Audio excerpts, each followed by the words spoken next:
नमस्कार मित्रांनो, परत एकदा स्वागत आहे तुमचं माझ्या यूट्यूब चॅनलमध्ये. मित्रांनो, आज मी तुम्हाला माझ्या घराचा परिसर आणि पाठीमागलं परस आणि मी लावलेली झाडे ही सर्व गोष्ट दाखवणार आहे. हे समोर जे पाहताय तुम्ही रोप, हे जांबाचं जे फळ आहे त्याचं रोप आहे.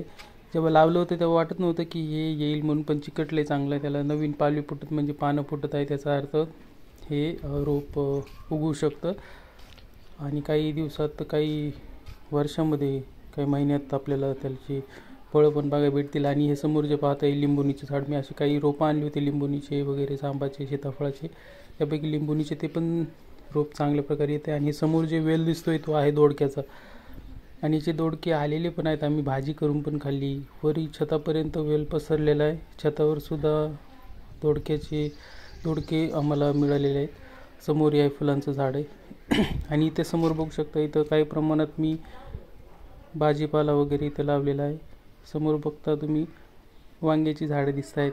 इथे जवळपास मी वांगे, टमाटे, काकडी, फुलगोबी, तसेच काही शेपू आणि मिरच्या याशी काही भाजीपाला लावला होता. खाली दिसतंय ते शेपूची काही लावली होती, म्हणजे थोडे टाकले होते ते शेपू लावण्यासाठी. हे समोर इथं एक आताच गड्डा काढला ह्याचा फुलगोबीचा.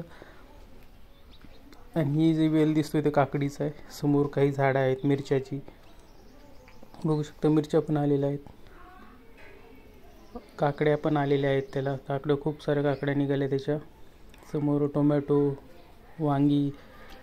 आता हे जे समोर वैरण दिसते हे गाई आणि वासरासाठी आहे, ठीक आहे. इथं पाऊस आल्यावर इथं गोट्यात बांधावं लागतं त्यांना. सध्या तरी बाहेर बांधलेले सावलीला झाडाच्या. ही वांगीची रोपं आहेत. इथं बघू शकता वांगी पण इथं लहान आहेत सध्या, म्हणजे याच्या आधी आम्ही खूप वेळेस वांगी काढली आहेत.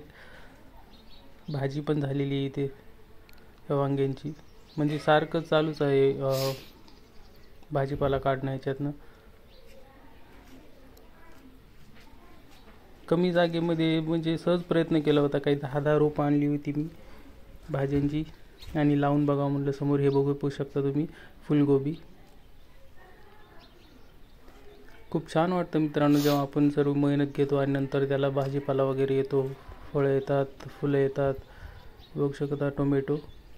पण कसं मध्यंतरी खूप जास्त पाऊस पडल्यामुळं थोडं सर्व पिकांचीच हालत खराब झाली होती. इथं पण खूप पाणी झालं होतं, त्यामुळं टोमॅटोचे वगैरे रोपं खाली पडली होती. ती आता सुतळींवरी बांधून आम्ही मॅनेज केलेली आहे. आणि आता काय करूयात आपण, चला आता घराच्या पाठीमागं जो परस आहे तिकडे जाऊया. तिकडे पण मी काही थोडीफार झाडी लावली होती, म्हणजे रोपं लावली होती फळांची, ती पण पाहूयात. त्याचबरोबर मी तुम्हाला दाखवतो पाठीमागाला परिसर, घराचा पूर्ण भाग. चला आता पाठीमागं जाऊयात. खेड्यांकडे खूप छान अशी सुंदर हवा असते, फ्रेश वातावरण असतं, पोल्युशन वगैरे काय नसते. ही समोरची आमची कारवड आहे, हिचं नाव आहे खुशी. मस्त सावलीला बसलेली आहे इथे. पाठीमागाला परिसर, मागचा एक व्हिडिओ आहे त्याच्यामध्ये पण मी थोडं छोट्या व्हिडिओमध्ये दाखवेल तर मागचा परिसर वगैरे. ते बघू शकता सगळी हरियाली एकदम. तर समोर गुरंढोरं बांधली जातात सकाळी सकाळी, आता शेतात गेली आहेत सगळी. परिसर आहे पाठीमागाला. इथं पण काशीफळाची, देवडांगराची वगैरे फळं ही बिया टाकली होती त्याची येले आहेत ते. आणि आमचं बोरवेल आहे, इथं मोटर आहे, स्टार्टर आहे, घरी पाण्यासाठी आणि जनावरांना सुद्धा, ढोरांना वगैरे पाण्याची सोय करण्यासाठी बोरवेल आहे हा. आणि समोर दिसते हे बदामाचं झाड आहे, इथं लावले मी ते. म्हणजे ॲक्च्युली मी जेव्हा छोटंसं रोप होतं तेव्हा मी एका पन्नीमध्ये माती वगैरे सगळी वळकळून त्याला वाढवलं थोडंसं, आणि इथे येऊन आता प्लांट केले. आणि समोर ही वळी म्हणजे ज्वारीचे वैरण जे असतं गुराढोरांसाठी. आमच्याकडे बैल नाही आहेत, फक्त गाय आणि वासरू आहेत. आणि गाय कशी आता वय झाले तिचं, त्याच्यामुळं वैरण ठेवली तिच्यासाठी पूर्ण. हे पण एक जांबाचं झाड आहे, रोप आहे, ते काही येण्याची शक्यता दिसत नाही आहे.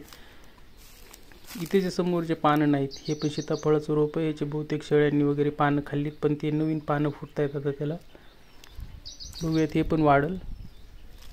आणि आणखीन एक सीताफळाचं रोप आहे, ठीक आहे. हे समोर दिसतंय ते सीताफळाचं रोप, हे चांगल्या प्रकारे चिटकले. आता याला खत वगैरे पाणी थोडंफार काही करावं लागेल. हा परिसर खूप मोठमोठाली शेवरीची झाडं वगैरे, एकदम हवेशीर वातावरण आणि वैरण ज्वारीची, हे फक्त गाय आणि वासरासाठी ठेवलेले आहे.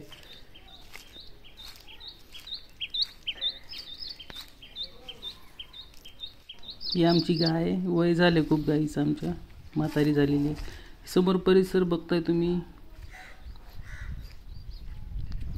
खूप हिरवळ वगैरे हे ते सर्व फ्रेश असं वातावरण, खूप करमतं मला आमच्या गावाकडे. विशेष म्हणजे इकडे पाठीमागे वगैरे आल्यानंतर गुरंढोरं वगैरे सर्व असतात. हे समोर इथं वैरण, इथं गुरंढोरं बाकीचे बांधले जातात. समोर जी टाकी दिसते तिथे पाणी ठेवलेले गुराढोरांसाठी.